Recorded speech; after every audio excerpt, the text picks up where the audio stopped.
స్మితా సాబ్రా అంటే ఐఏఎస్ లాంటి వారు ఇలాంటి కామెంట్లు చేయడానికి మీరు ఎలా చూస్తారంటే?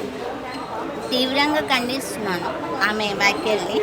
ఎందుకంటే ఆమె అంత పెద్ద హోదాలో ఉండి అంత ఎక్స్పీరియన్స్డ్ పర్సన్ అయ్యింది డిజేబుల్ కమ్యూనిటీని డైరెక్ట్గా హిట్ చేస్తూ మాట్లాడడం అనేది రాంగ్. ఫస్ట్ ఆఫ్ ఆల్ నిజానికి ఈ బ్యాక్గ్రౌండ్లో మనం చూసుకుంటే ఏదైతే ఐఏఎస్ సెలెక్షన్ కమిటీలో జరిగిన అవకతవకలు ఫేక్ సర్టిఫికేట్లు సబ్మిట్ చేసిన వాళ్ళ గురించి మాట్లాడాలి, కమిషన్లో జరుగుతున్న అవినీతుల గురించి మాట్లాడాలి. కానీ ఇలాంటివి జరగకూడదు ఉండాలి అంటే ఈ కోటానే ఎత్తేయాలి అనడం ఎంతవరకు సబబు అనేది మొదటి ప్రశ్న.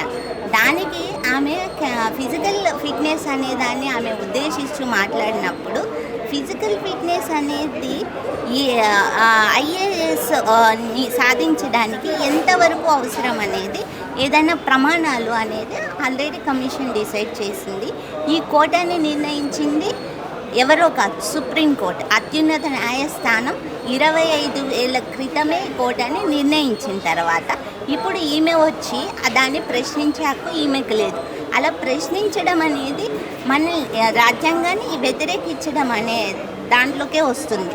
ఒక చట్టాన్ని అమలుపరచవలసిన హోదాలో ఉన్న ఒక ఆఫీసరు ఈ చట్టం అవసరమా అని క్వశ్చన్ వేయడం అనేది మన రాజ్యాంగాన్ని అవమానకరం చేయడమే.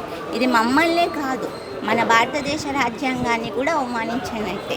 ఇలా ఇంత పెద్ద మాటలు మాట్లాడిన తర్వాత కూడా 24 గంటలు గడిచినా ఈమె మీద ఎటువంటి చర్యలు కానీ లేదా భారతదేశ గవర్నమెంట్ తరఫున ఒక ఐఏఎస్ కమిషన్ నుంచి కానీ ప్రభుత్వ అధికారుల నుంచి కానీ లేకపోతే పొలిటికల్ పార్టీస్ నుంచి ఎటువంటి రెస్పాండ్ లేకపోవడం అనేది దివ్యాంగుల కమ్యూనిటీ మీద అందరూ చూపిస్తున్న వివక్షతగా మేము పరిగణిస్తున్నాం. ఈ వీడియో పూజా కేత్కర్ విషయంలో కదా ఇలా చేశారు అంటున్నారు కదా, ఆవిడ ఫైట్ చేయాల్సింది వాళ్ళతో కానీ అలా తప్పుడుగా చేసే వాళ్ళతో కానీ మీ పట్ల ఎందుకు ఇలా వ్యవహరించాల్సి వచ్చింది? ఇది అంతర్గతంగా వాళ్ళ రాజకీయాలు ఎలా ఉన్నాయో మాకు తెలియదు. మేము రాజకీయాలని కానీ రాజకీయ వ్యక్తుల్ని కానీ మేము విమర్శించదలుచుకోలేదు. ఆమె చట్టం గురించి మాట్లాడింది, మాకు ప్రసాదించిన ఏదైతే చట్టంలో మాకున్న హక్కుల గురించి మాట్లాడింది, మా ఆత్మ గౌరవాన్ని కించపరిచింది. కాబట్టి మేము దాని గురించే నిజంగా ఇది అంతర్గతంగా మేము చూసుకోవాలి. ఒకవేళ రాజకీయ పరిస్థితులు మాట్లాడాల్సి వస్తే రీసెంట్గానే ఒక పార్టీ కోటాస్ ఎత్తివేయడం గురించి కూడా స్టేట్మెంట్లు ఇస్తూ వస్తున్నారు. ఈమె ద్వారా ఇలాంటి స్టేట్మెంట్లు ఇప్పించాలి అనుకున్నప్పుడు లోకల్గా రాజకీయ పార్టీలు కానీ నేషనల్గా కానీ మమ్మల్ని ఒక ఆయుధంగా వాడుకోవడం అనేది చాలా రాంగ్. అంటే ఈ వెనకాల వేరే వాళ్ళు ఉన్నారని మీరు భావిస్తున్నారా? ఉండొచ్చు, ఏ పొలిటికల్ అజెండా అయినా ఉండొచ్చు. ఈమె ఐఏఎస్ ఆఫీసర్గా రిజైన్ చేసి పొలిటికల్గా కూడా వెళ్ళొచ్చు. వాళ్ళ అజెండాలు ఏవైతే కావచ్చు, మాకైతే అనవసరం. మమ్మల్ని ఎందుకు ముందుకు పెట్టి ఆయుధంగా వాడుకొని ఇలా కామెంట్లు చేయడం అనేది రాంగ్.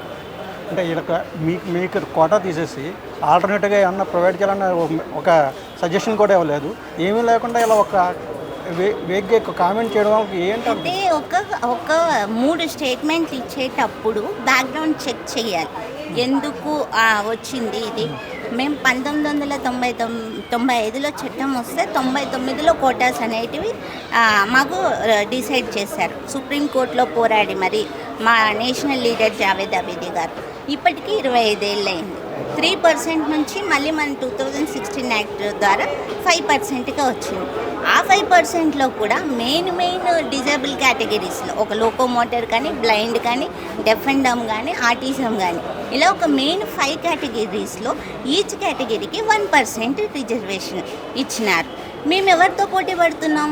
మీ నాన్ డిజేబుల్ వాళ్ళతోనే పోటీ పడుతున్నాం కదా. మాకేం ప్రత్యేకంగా ఒక పరీక్ష, దానికి ఒక సెలెక్షన్ కమిటీ ఉండి వీళ్ళకేదో మేము పోటీ వచ్చేస్తున్నాం మాకే ఇచ్చేస్తున్నారని కాదు కదా. కట్ ఆఫ్ మార్క్స్ కూడా మేము చాలా తక్కువ అని మేము చూసుకుంటే ఇంత పోటీలు అంటే వీళ్ళకి ఏ బ్యాక్గ్రౌండ్ లేకోకుండా ఏమీ పరిశోధించుకోకుండా ఆ డిజేబుల్లే కదా వీళ్ళంటే ఎవరు పట్టించుకుంటారు?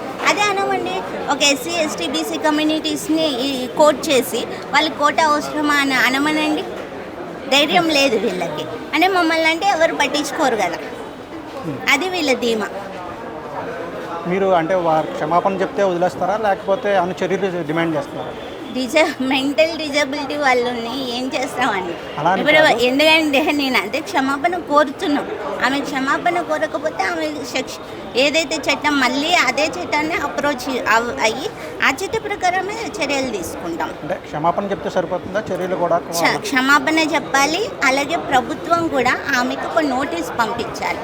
మీరు చేసిన కామెంట్ల మీద మీరు ఒక వివరణ ఇవ్వాలి, లేదంటే మిమ్మల్ని సస్పెండ్ చేస్తాము అని చెప్పేసి ఆ వివరణ మాకు ఓకే అయితే గనక మేము విత్డ్రా అవుతాం. ఇదే రిజర్వేషన్లో ఎస్సీ ఎస్టీలు తీసేయమని వాళ్ళని మీరు అడిగే అవకాశం ఉందంటే చేయమని ఆవిడ్ని అదే అనుకున్నాను, డేర్ చేయమని చెప్పి అదే చెప్తున్నాను. అంటే వాళ్ళకి ఈ ఎస్సీ ఎస్టీ ఏదైనా కానివ్వండి, రాజ్యాంగం ఉంది, దాని తర్వాత అత్యున్నత న్యాయస్థానాలు ఎంతోమంది మేధావులు ఆలోచించి చట్టాలు రాశారు. వాళ్ళకి తెలీదా అండి కోటాలు ఇవ్వద్దా వద్దా తీసేయాలా అని? ఈవిడెవరండి డిసైడ్ చేయడానికి? మాకైనా మిగిలిన మా తోటి మార్జినలైజ్డ్ సెక్టార్స్కైనా కోటాలి అనేది రాజ్యాంగం ప్రసాదించింది. ఈవిడెవరు తీసేయమనడానికి? కానీ బలం ఎందుకు ఎటువైపు బలహీనులే ఉన్నారు కదా వీళ్ళనంటే ఏం కాదు, ఎవరు వస్తారు చూసుకోవచ్చు. మీరు ఆవిడకి స్ట్రైట్గా చెప్పమంటే ఏమో చెప్తారు, ఆవిడకి ఏం సలహా ఇస్తారు? యాక్చువల్లీ ఆమె నాకు చాలా ఇన్స్పిరేషన్ ఉంది. ఒక ఉమెన్ ఐఏఎస్ అధికారిగా, ఒక చీఫ్ సెక్రటరీగా, సలహాదారుగా ఉండి ఇంత అచీవ్ చేసినందుకు. కానీ ఇలాంటి వాళ్ళకు కూడా ఇంత మానసిక సంకుచితత్వం మైండ్లో ఉంటుంది ఒక డిజబిలిటీ మీద అని నేను ఎప్పుడూ అనుకోలేదు. నేను చాలా బాధపడుతున్నాను కూడా.